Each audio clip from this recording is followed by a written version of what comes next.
안녕하세요. 요한복음 성경 공부 관련 강의입니다. 어제 수요일 날 성경 공부를 진행하였는데요. 녹화를 못 눌러서 다시 녹화를 하게 되었습니다. 저희 요한복음 성경 공부는 10월 4일부터 12월 6일까지 총 10주 동안 진행되어지고요. 매주 수요일 저녁 8시에 진행되어집니다. 교재는 요한과 함께 예수 찾기라는 책으로 진행될 예정입니다. 이제 들어가시겠는데요. 제가 광고 시간에 말씀드렸던 것처럼 요한복음 중 좋아하는 구절은 무엇일까라고 한번 고민해 보라고 하셨는데요. 각자 좋아하시는 구절이 무엇인지 한번 써보시고 그다음에 이제 요한복음 성경 공부를 따라오셨으면 좋겠습니다. 그 이유는 요한복음 중에서 내가 왜 이 구절을 좋아했을까라는 생각을 가지고 그 이유까지 적어 놓으신 다음에 마지막에 요한복음을 다 읽고 나서 다시 한번 공부를 하고 나서 이 하나님께서 나에게 원래 주셨던 의미랑 그리고 새롭게 알게 된 의미가 무엇이었는지를 또 한번 비교해 보면서 또 요한복음 성경 공부 시간을 더욱더 알차게 보내셨으면 좋겠습니다. 요한복음이란 무엇일까요? 라고 하는 것에 대해서 저희가 알고자 한다면 요한과 함께 예수 찾기라는 김영국 목사님 책을 가지고 진행을 할 예정입니다. 책은 정가 18,000원이고요. 혹시 구매가 필요하신 분들은 저에게 말씀해 주시면 제가 교회에서 구매를 하고 금액을 저에게 지불하셔서 책을 받아가시면 좋을 것 같습니다. 총 10주 차로 진행되어지고요. 10월 4일부터 요한복음 개관 및 오리엔테이션이 진행되어지고 다음 주 10월 11일부터는 이야기 1부터 이야기 4, 그래서 하루에 4챕터씩 진행되어질 텐데요. 책으로 따지면 페이지 수로 한 50페이지씩 정도 되어집니다. 그런데 이 책이 성경 구절이 포함되어져 있고 그리고 성경은 세번역 성경, 저희가 삼회교에서 쓰고 있는 세번역 성경을 쓰고 있기 때문에 다행히 저희가 읽는 책과 그리고 성경책의 내용이 어렵지 않게 비교되어질 수 있기 때문에 읽어 오시면서 따라오면 좋을 것 같고요. 큐티 하듯이 따라올 수 있는 책이니까요. 그래서 이 책을 함께 따라오시면서 성경 공부를 진행하시면 좋을 것 같습니다. 이제 나사렛 예수라는 이름을 가지고 제가 먼 이야기를 하려고 하는데요. 이 나사렛 예수에 대해서 왜 먼저 이야기를 하냐면요. 나사렛 예수라고 한다면 우리는 너무나 잘 알고 있어요. 2000년이 지난 지금 우리는 나사렛 예수에 대해서 너무나 잘 알고 있고 예수 그리스도가 하나님의 아들이었고 십자가에 못 박이셨고 우리를 위하여 또 우리에게 구원을 확신을 주셨다라는 것을 알고 있고 부활의 확신을 우리에게 주셨다라는 것을 우리는 너무나 잘 알고 있지만 당시 이스라엘 백성들 그리고 이스라엘 백성들을 중심으로 했던 그 외곽에 있었던 나라에서는요. 나사렛 예수가 과연 누구일까라는 것에 대해서 큰 관심이 있었어요. 그럼에도 불구하고 나사렛 예수를 역사적으로 언급한 곳이 바로 기독교 밖에서는 세 군데밖에 없었는데요. 가장 근접한 당대 역사 기록은 유대교 역사가였던 플라비우스 요세푸스의 유대 고대사라는 책이었습니다. 주후 92년, AD 92년에 기록되어진 책이었는데요. 그 책에서는 대여섯 문장으로 예수의 기적, 1세기 유대교들의 분파들에 대한 예수의 비판, 추종자들과 제자들을 확보하는 과정, 그리고 사후 60년이 지나도 식지 않는 그에 대한 제자들의 충성과 애정 등을 간략히 언급하고 있습니다. 또 다른 책에서는 2세기 초 로마 역사가 타키투스가 연대기라는 책에서 주후 115년부터 117년이죠. 로마의 그리스도인에 대해 언급을 하면서 그들의 이름의 출처가 크리스투스는 티베리우스 제2기간의 총독 본디오 빌라도에게 사형 선고를 받았다라는 기록이 있었고요. 로마 역사가 수에토니우스는 클라우디우스 황제의 주후 49년 유대인 추방령을 언급하면서 49에서 52년경 로마에서 유대교인들과 예수 추종 유대인들 사이에 갈등이 있었다라고 기록하고 있어요. 여기서 우리가 한번 단어에 주목할 것은 유대교인들과 예수 추종 유대인 사이라는 단어입니다. 우리는 너무나 당연하게 그리스도인이라고 우리는 표현을 하고 있지만 당시에는 예수 그리스도를 따르는 모든 이들도 유대교인이었어요. 다시 말하면 유대교의 분파로 설정이 되어졌던 사람들 중에 예수 그리스도를 따르는 사람이 등장한 것이고 그들과의 갈등을 이야기하는 것이 바로 기독교 밖에서 바라본 나사렛 예수에 대해서 이야기를 하게 되어진 것입니다. 그렇다고 한다면 기독교 안에서는 어떤 이야기가 있었냐면요. 속사도 교보라고 이끌고 있는 사도들의 제자.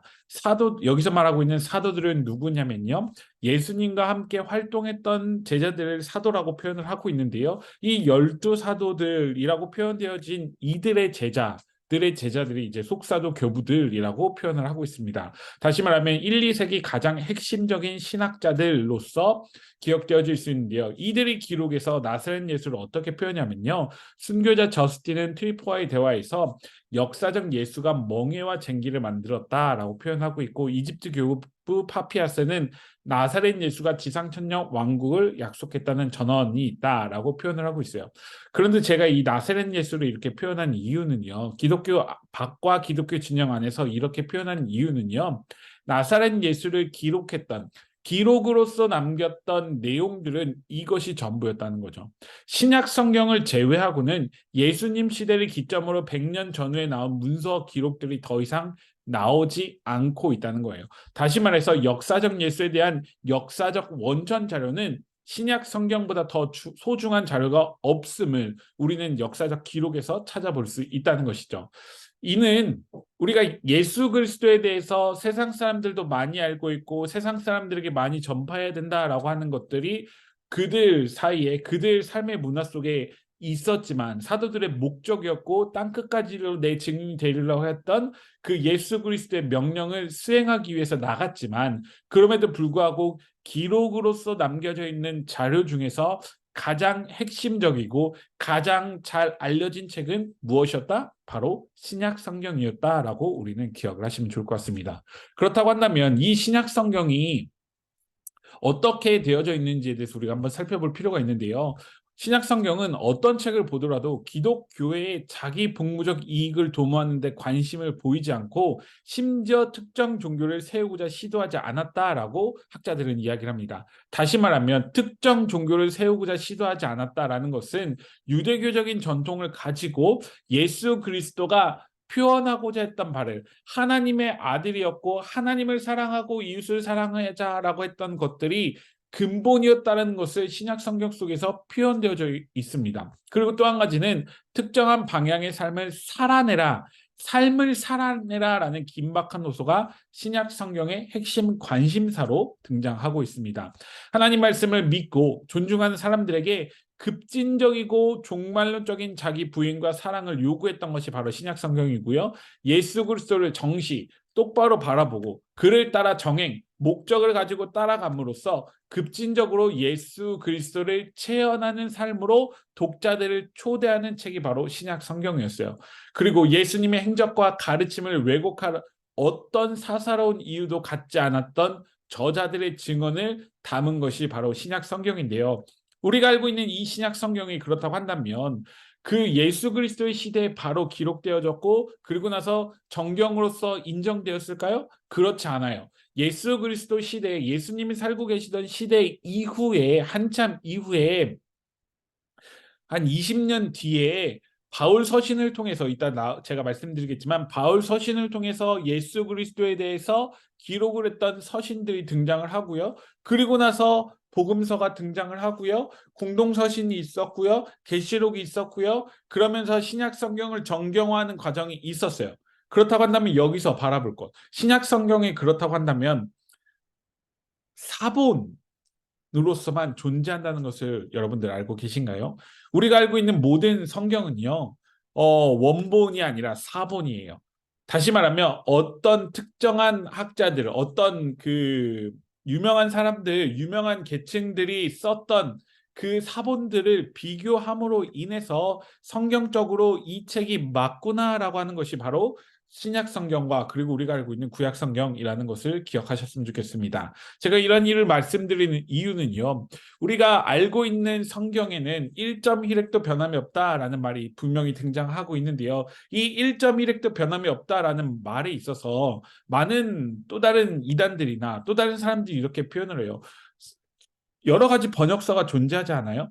사본인 거 알고 있어요? 사본인데 어떻게 1.1획도 변함이 없어요? 라고 말을 할 수 있어요. 그런데 하나님께서는요, 이 2000년이 지난 지금까지 우리가 알고 있는 이 성경의 내용을 정말 하나님의 뜻대로 하나님께서 우리에게 주고자 하시는 그 메시지대로 우리에게 알려주고 계신다라는 사실을 기억하신다면 여러 가지 번역본이 있어도 그 안에서 하나님이 우리에게 전해주고자 하는 메시지는 분명한 것이고요. 그리고 히브리어 같은 경우는 점 하나만 바뀌어도 의미가 달라지지만 그럼에도 불구하고 하나님께서 그 성경들을 비교하게 함으로써 그리고 1900년이 지난 사해 사본이 발견되어져서 그 사본 속에 있었던 내용들이 1900년 전에 정경화를 통하여서 등장했던 사본들과 비교를 해도 전혀 다름이 없음을 보여줌으로 인해서 하나님께서는 우리에게 어떤 메시지를 전해주고 있을까에 대한 그 내용들을 우리가 궁금해하면서 성경을 읽다 보면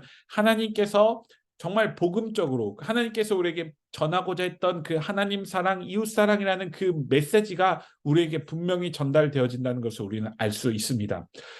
그래서 신약 성경은 이렇게 되어지고요. 그 다음에 바울 서신이 등장하게 되어지는데요. 바울 서신을 읽기 전에 우리가 한번 생각해 보셨으면 좋겠어요. 담임 목사님과 지금 이제 이사야부터 예레미야, 다니엘, 그다음에 에스겔 그리고 소선지서를 이렇게 저희가 특강을 통해서 말씀드렸는데요. 그 시대에 이스라엘 이외에 있었던 제국들이 우리는 너무나 잘 알고 있었죠. 그리스, 로마, 그리고 아수르, 바벨론 이렇게 수많은 제국들이 존재하였어요. 그런데 그들은 수많은 제국들이 존재했음에도 불구하고 그들에게 신이 있었을까요? 없었을까요? 그들에게 수많은 신이 있었어요. 성경에도 등장하고 있잖아요. 신이 있었음에도 불구하고 그들은 그들을 증언할 증인이나 제자가 없었다는 거예요. 그렇기 때문에 그 수많은 신들은 증인이나 제자가 없었기 때문에 그들의 갖고 있었던 그들이 인간들에게 말했던 모든 내용들이 후대까지 전해지지 않고 그들의 역사가 사라지게 되어지는 것이죠. 그들의 신이 사라지게 되어지는 현상이 등장하게 되어집니다. 그렇다고 한다면 여기서 또 한 가지 질문이 있을 수 있는데요. 유일신에 대해서 등장할 텐데요. 저희 책에서 유일신에 대해서 언급을 하고 있고요. 그 유황과 함께 예수찾기라고 하는 그 책에서 유일신에 대해서 언급을 하고 있는데요. 성경에도 실제로 수천의 수많은 신들이 등장을 하고 있지만 그럼에도 불구하고 진실된 신은 정말 살아계신 하나님이라는 그 관점으로 바라볼 때는 한 분 하나님이 계시기 때문에 우리가 유일신이라고 표현한다는 사실을 기억하면서 성경을 따라가셨으면 좋겠습니다. 그렇다고 한다면 이렇게 수천의 신들이 있음에도 불구하고 그들에게 증인이나 제자가 없었기 때문에 수많은 제국들의 신들은 사라졌지만 예수 그리스도를 통해서 이 땅에 오신 인간의 모습으로 이 땅에 오신 예수 그리스도를 통해서 그를 증언하고 그의 사랑을 전해줄 제자가 생겼기 때문에 인류 역사에 최대한 영향력을 끼칠 인물이 되었다라는 것을 우리는 알 수 있어요. 제자들이 그에게 바친 사랑과 헌신 때문에 그들은 알게 되어졌고요. 생명을 바쳐 당신의 십자가 죽음과 부활을 증언한 제자들이 등장한 거예요. 땅끝까지 이르러 내 증인이 되리라고 했던 그 예수 그리스도의 부활을 증언했던 제자들이 있었고 그들의 제자들의 제자들의 제자들이 있기 때문에 2000년이 지난 지금까지 우리가 예수 그리스도에 대해서 알게 되어진 것이죠. 그래서 그 제자들이 말과 글, 삶과 공동체의 문화를 통해서 나사렛 예수의 사람됨과 신격을 탁본하였는데요. 그 탁본했던 최고 선두에 있었던 사람이 누구였냐? 바로 사도 바울이었어요. 그런데 목사님 한 가지 궁금한 게 있는데요. 아까 사도라고 했을 때 예수 그리스도와 함께했던 공생의 기간을 함께했던 사람들이 사도라고 하지 않았어요? 라고 불리었는데요. 성경에서는요. 그리고 사도 바울은 스스로 자신을 사도라고 칭하면서 사도행전에서 환상을 통하여서 예수님을 만나고 예수님을 경험했기 때문에 자신 역시도 사도다라고 하는 것이 바울의 주장이었어요. 그래서 본인 스스로 사도라고 하였고 그 사도되었던 바울이 많은 사람들에게 이웃들에게 예수 그리스도를 증언하기 위해서 서신을 썼던 것이 바로 바울 서신이었어요. 데살로니가부터 쓰여졌다라고 하는 학자들의 의견이 있는데요. 데살로니가부터 이제 서신서를 쓰게 되어졌던 사도 바울이 있었고요. 이 사도 바울의 저작들은 빠르게는 48년도, 늦게는 뭐 51년도, 52년도로 표현되어지는데 그 데살로니가를 향한 서신이 그때 시작되어졌고 48부터 60년경에 저작되었던 사도 바울의 서신들이 예수의 죽음이 닿는 갖는 구원의 효력에 대해서 표현을 하고 있었다는 거예요. 그런데 이 사도 바울의 등장, 사도 바울의 서신서에는 어떤 것이 등장했냐면요. 예수님의 지상 생애를 언급하지 않고 다윗의 혈통 출생, 최후 만찬, 십자가 처형과 3일의 부활만을 언급했어요. 이유는 무엇이었을까요? 사도 바울은 3년이라는 그 시간 동안 예수님과 함께 하지 않았다라는 것이 우리가 알고 있는 사실이기 때문이죠. 3년이라는 그 시간 동안 사도 바울은 예수님과 함께 하지 않았어요. 그렇기 때문에 예수님이 했던 말이 무엇인지, 예수님이 어떤 기적을 행했고 어떤 일을 행했는지 잘 알지 못했어요. 그는 환상을 통해서 보았던 그 십자가 처형, 그리고 알고 있었던 십자가 처형과 부활 사건을 언급하면서 살아계신 예수 그리스도가 말하고자 했던 말을 기억하고 그를 통하여서 하나님을 전달할 수 있었던 율법을 배웠던 사람이었기 때문에 바울 서신에는 십자가 처형과 3일 후의 부활만을 언급하고 그 부활을 통하여서 보편적 구원 능력을 공증하고 그 논리를 구약 성경을 통해서 해설하는 작업을 바울 서신에서 하고 있었다는 것이죠. 그렇기 때문에 나사렛 예수가 지상에서 행했던 그 공생의 기간 동안 했었던 모든 행적들을 대부분 누락시키게 되어지죠. 왜냐하면 들었기 때문에, 들었던 사실이고 본인이 직접 경험했던 사실이 아니었기 때문에 그는 직접적으로 표현하지 않았어요. 그렇기 때문에 사람들은 당대에 나사렛 예수 그리스도가 누구였냐? 예수 그리스도가 누구길래 이렇게 많은 사람들이 예수 그리스도를 따라가고 로마의 핍박에도 불구하고 그와 함께 하려고 하였는가라는 것을 의문을 갖게 되어지고 이 궁금증이 복음서 장르가 등장하는데 기여하게 되어진 것이죠. 바울 서신들의 학자들의 주장에 따르면 바울 서신들이 저작된 이후에 20, 30년 후에 7, 80, 70년부터 90년경에 복음서가 등장한다라고 이야기를 하고 있어요. 빠르게는 50년대 중후반이라고 표현을 하고 있지만 그럼에도 불구하고 10년 이후에 복음서가 등장하고 있는 것으로 보아서 바울 서신이 먼저 쓰여졌고 그 다음에 복음서가 등장하고 있다는 것을 우리는 알 수 있어요. 이유는 무엇이었죠? 예수 그리스도에 대한 궁금증이 그들에게 있었어요. 그런데 이 복음서라는 것은 바울 서신과 조금 결을 다르게 하는데 그 이유는 무엇이었냐면요. 바울 서신은 구원에 대해서 이야기를 하고 있고요. 왜냐하면은 예수 그리스도가 죽으시고 살아나신 다음에 환상을 통해 만났던 하나님을 그 예수 그리스도를 보았던 바울이 증언했던 내용들 바울 서신에 등장하고 있기 때문에 보편적인 예수 그리스도의 사랑에 대해서 구원에 대해서 표현하고 있다라고 한다면 복음서는 예수님께서 하나님의 아들로서 이 땅에 오셔서 제자에 대해서 표현하고 자기 십자가를 지고 나를 따라올 것에 대해서 직접적으로 음성을 들었던 사도들이 썼기 때문에 복음서와는 결이 다르요. 그래서 바울 서신을 읽을 때는 구원에 대해서 어떻게 하면 구원받을 수 있고 이 구원이 우리에게 어떻게 작용되어지는가에 따라 우리 그 은혜를 받을 수 있다라고 한다면 복음서는 제자도에 대해서 기억하고 그를 어떻게 따를까에 대해서 우리가 알 수 있고 은혜를 받을 수 있다라고 기억을 하시면 좋을 것 같아요. 그래서 바울 서신은 나사렛 예수가 십자가에서 죽임을 당하고 부활한 사건의 구원사적 효력을 파헤쳤다라고 본다면 복음서에서는 역사적 예수가 십자가의 죽음까지 이르는 과정을 서사적인 드라마로 그려낸다라는 것이 이 바울 서신과 복음서의 차이라고 기억을 하시면 좋을 것 같습니다. 이제 공간복음과 요한복음에 대해서 나누려고 하는데요. 복음서를 두 분류로 나눈다고 한다면 공간복음인 마태, 마가, 누가와 그다음에 요한복음 이렇게 해서 총 두 분류로 나눌 수 있어요. 그런데 이렇게 나눈 이유는요. 기록하는 방법이 다르기 때문이에요. 우리가 공간복음이라고 불려져 있는 마태, 마가, 누가에 있는 이야기는요. 십자가 죽음과 부활의 방점을 찍고 나사렛 예수의 공생애를 잘 그리고 있어요. 3년의 기록, 시간의 순서대로 갈릴리 사역을 중심으로 기록하고 연대기적 순서, 시간적 순서에 의해서 예수 그리스도의 공생의 동선을 추적하고 있다라고 보여줄 수 있는데 요한복음은 조금 달라요. 요한복음은 어떻게 표현되어졌냐면요. 나사렛 예수의 고양된 독자 의식에 주목하면서 그의 죽음과 부활을 해석하고 있어요. 그래서 예루살렘 중심의 동선을 추적하고 아버지 품 안에 있던 독생자의 고양된 의식에서 이뤄진 아들의 결단과 아버지 아들의 깊은 교감을 조명하여 주고 있다는 것이죠. 그래서 마태, 마가, 누가는 예전에는 큐 문서라서를 갖고 한 가지 어떤 참고되어질 내용을 참고하면서 마태, 마가, 누가가 이 책을 기록하지 않았을까라고 학자들은 주장했는데, 이 주장은 또 최근 들어서 조금 이 큐 문서가 아니다라는 표현을 하고 각자의 의견에 의해서 쓰여졌다라고 했던 그 학자들의 의견도 차츰차츰 발생하고 있어요.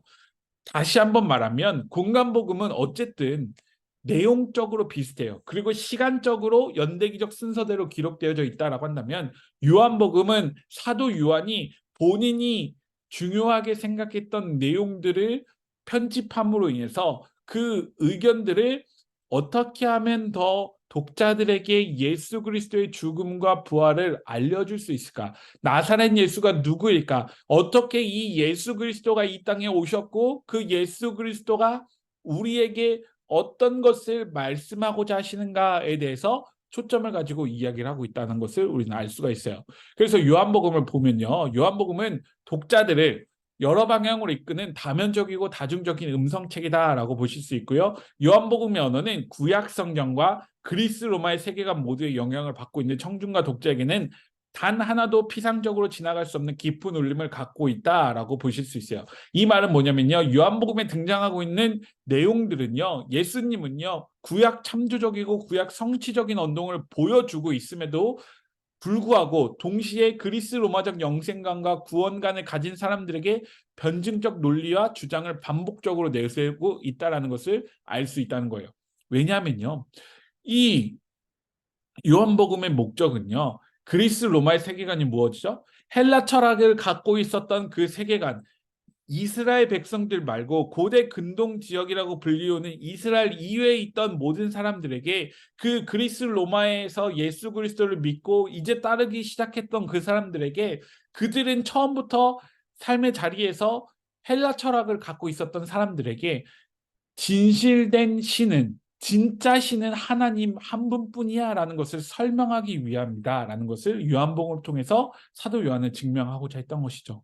그래서 요한복음은 그리스 로마적 영생관과 구원관을 가진 사람들에게 변증적 논리와 주장을 반복적으로 내세우고 있음을 우리는 알 수 있어요.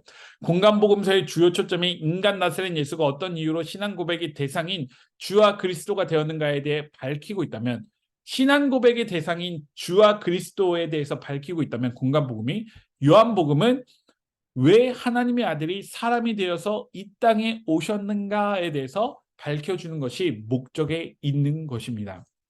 요한복음은 헬라 세계의 철학과 종교에 대한 강력한 반명제를 형성해요. 왜냐하면 아까 말씀드렸죠, 그리스 로마의 철학, 헬라 철학을 갖고 있는 이들에게 단 하나의 신은 누구다? 바로 하나님이다라는 것을 알려주기 위함이다라는 것을 증명하고 그것을 변증하기 위함이죠. 물질계, 육신 세계에 대한 한없는 긍정을 보여주고 있고, 물질 세계는 장차 하나님의 영광이 가득 들어찰 영역이라고 보는 구약 성경의 신앙을 그대로 계승하고 있어요. 요한복음은 예수가 온전한 사람이 아니었고 사람과 같은 모양으로 나타났던 신적 존재라고 주장했던 당시 이단 사설인 가연설에 대해 대항하고 있는 셈이에요. 당시 이단이었던 가연설, 사람과 같은 모양으로 잠깐 나타났던 신이 아니야? 라고 했던 그 가연설에 대항하고 있어요. 왜냐하면 하나님께서 예수 그리스도를 이 땅에 어떻게 보내셨고 왜 인간의 몸으로 이 땅에 오셨는지에 대해서 설명하고 있기 때문이죠. 요한복음은 헬라 철학과 종교 사상에 대항해서 기독교 신앙의 신비를 옹호하고 해설하는 변증적인 복음서로서 우리에게 다가오고 있습니다. 또한 요한복음은요, 구약 성경의 하나님 나라를 물리적 공간에서 실현하는 예수 그리스도를 세밀하게 보여주고 있고요. 요한복음은 구약의 숱한 이미지와 유추, 은유와 상징이 사용되었기에 이에 대한 사전 지식이 없으면 효과적으로 해독하기 힘든 암호 같은 책으로 우리는 알 수 있어요. 왜냐하면 구약에 있는 내용들을 가지고 와서 설명하였고, 왜 하나님께서 예수 그리스도를 이 땅에 보내주었는지에 대해서 표현했기 때문에, 그렇기 때문에 구약을 알지 못하면 해독하기 힘든 암호 같은 책이다라고 표현을 하고 있고요.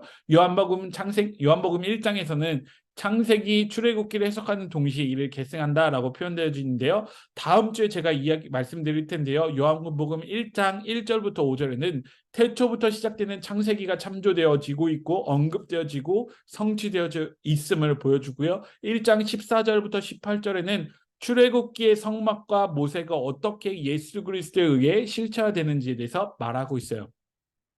그리고 요한복음은 앞서 말씀드린 것처럼 구약 성경과의 대화를 통해 요한복음을 철저하게 풀이하고 해석하고 있다는 것을 우리는 알 수 있습니다.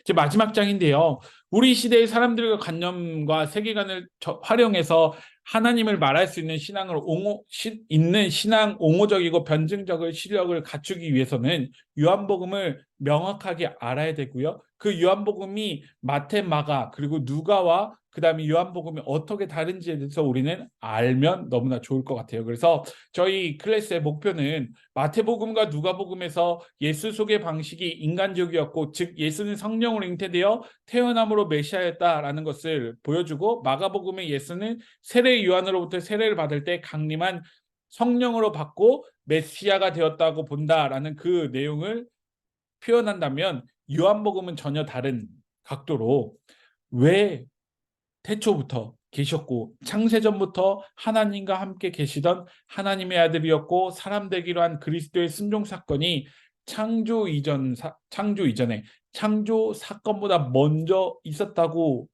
표현하고 있는지에 대해서 알게 되어진 것이 바로 다른 복음서와 요한복음의 차이로서 우리가 목표로 하는 클래스의 목표입니다. 그래서 다음 주부터 이제 진행되어질 내용을 차근차근 따라오시면 이야기 1, 데이 1, 데이 2, 데이 3, 데이 4 이렇게 되어지는데요. 요한복음 1장부터 요한복음 2장 1절부터 12절까지 진행되어지는 이 내용을 보면서 하나님께서 예수 그리스도를 이렇게 우리에게 보내주셨구나. 그렇기 때문에 우리가 예수 그리스도를 이렇게 믿어야 하고 예수 그리스도를 따라야 하는구나 라는 것을 기억하고 배워야 함을 우리 마음속에 간직하면서 이 10주간의 과정을 따라오셨으면 좋겠습니다. 유튜브를 통해서 바라보시는 분들도 분명히 계실 텐데요. 공부하시는 분들도 계실 텐데요. 하나님께서 이 시간을 통해서 우리에게 주시는 은혜와 사랑이 가득하길 간절히 소망합니다. 나눔 시간이 줄어들었기 때문에 강의 시간으로는 좀 짧게 녹화가 되어졌는데요.